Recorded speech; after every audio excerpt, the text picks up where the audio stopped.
안녕하세요 여러분. 시작하기 앞서 여러분의 기억을 몇 달 전으로 한번 돌이켜 봅시다. 정말 역대급으로 더웠던 지난 여름, 여러분들 많이 더우셨죠? 아마 많은 분들이 이렇게 생각했을 겁니다. 아, 저 햇빛 좀 제발 좀 없애고 싶다. 그런데 말입니다, 정말 그럴 수 있다면 어떨까요? 자, 지금부터 제가 소개드릴 제품은 너무 홈쇼핑 같나요? 제품이 아니라 연구는 어쩌면 여러분의 여름을 시원하게 책임져 줄 수 있을지도 모릅니다. 여러분, 혹시 이런 컵 아시나요? 정말 평범한 컵인데 뜨거운 물을 채우게 되면 색깔이 빨간색에서 초록색으로 바뀌게 됩니다. 또 예전에 우리가 문방구에서 많이 볼 수 있었던 이 추억의 이 진실 반지, 이거 끼고 나서 막 빨간색으로 바뀌면 오, 너 좋아하는구나, 이렇게 실컷 놀려먹곤 했었죠. 이 둘의 공통점은 과연 무엇일까요? 바로 열 변색 재료를 이용해 만든 상품들입니다.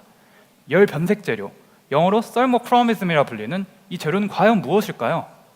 이들은 온도에 따라서 화학적 구조가 바뀌거나 아니면 에너지 준위가 바뀌어서 결론적으로 광학적 성질이 바뀌게 되는 신기한 물질입니다. 한마디로 변덕스러운 거죠. 마치 평소에는 차분하다가 온도가 더워지면 짜증나, 나 안 해! 하고 성격이 180도 바뀌는 사람처럼 말이죠.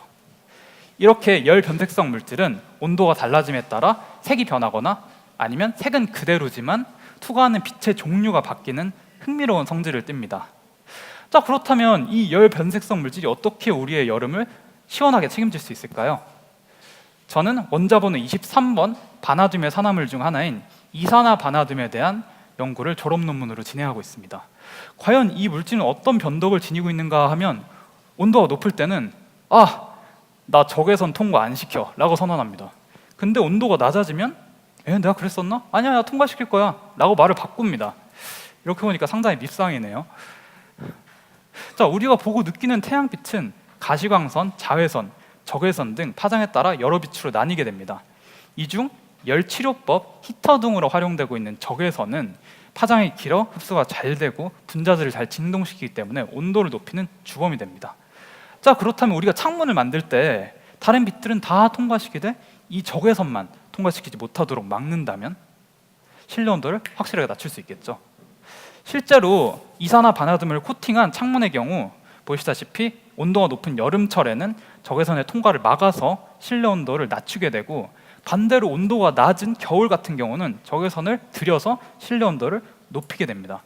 여기서 중요한 점은 다른 빛들은 똑같이 통과시키기 때문에 우리가 보기에 창문은 항상 투명합니다.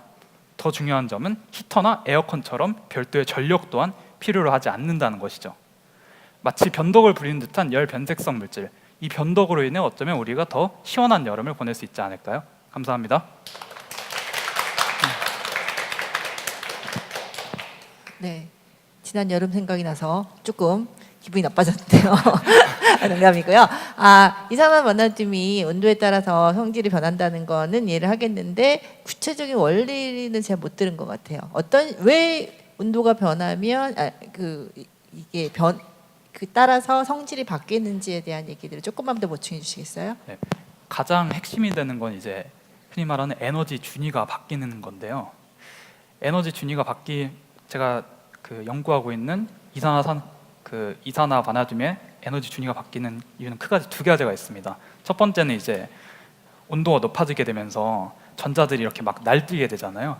그러면 날뛰는 전자끼리 서로의 원자에 간섭을 하게 돼요. 그래서 일렉트론 스크리닝이라는 효과가 발동하게 돼서 다른 좀 멀리 있는 전자들이 이 원자의 전하를 잘 못 느끼게 돼요. 그래서 물질이 약간 금속처럼 변하게 됩니다. 그러면서 이제 적외선도 그냥 이제 통과하지 못하는 그런 상태로 되는 것이고요. 또 두 번째 방법이 이제 온도가 낮아지게 되면 원자 구조 자체가 약간 뒤틀리게 되는 것입니다. 뒤틀리게 되면서 아까 같은 비슷한 방법으로 에너지 준위가 바뀌게 되고 오히려 이번에는 적외선이 투과하게 되는 것이죠. 아까 그 미세먼지, 친환경 미세먼지 마스크 때하고 비슷한 질문인데요. 아까 그 미세먼지 마스크에서 미세먼지에 대해서 얘기를 안 해주셔가지고 궁금했었는데, 지금은 적외선에 대해서 말씀 안 해주셔서 더운 거랑 적외선이랑 관계가 있나요?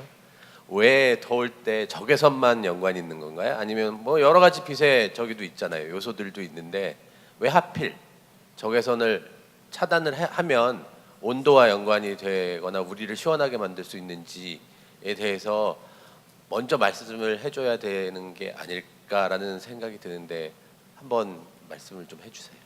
네, 아까 간단히 말씀드리고 넘어갔는데 일단 적외선은 파장이 길어서 흡수가 잘 되고 분자들이 이렇게 진동시켜서 열을 발생시키게 된다고 말씀드렸습니다. 근데 이게 다른 빛들도 다 투과가 돼서 막 에너지가 들어오고 이런 건 사실이지만 물질을 만나서 열을 내는 거는 또 약간 다른 문제거든요. 그래서 어떤 파장의 빛이 열을 많이 발생시키느냐, 이것이 우리 몸에 느끼기에 이게 더운 건가 안 더운 건가, 근데 가장 빠르게 느껴지는 것이라고 생각합니다. 그래서 그 중에서 적외선의 효과가 가장 뛰어나기 때문에 이 적외선에 의한 효과만 그 바나듐, 그 이산화 바나듐을 통해서 막아준다면 훨씬 더 시원하게 효과를 낼 수 있는 거죠. 실제로 연구를 통해서도 그거를 한 거랑 안 한 거랑 비교해 봤을 때 온도가 3도에서 4도 정도 더 낮은 것으로 확인이 됐습니다.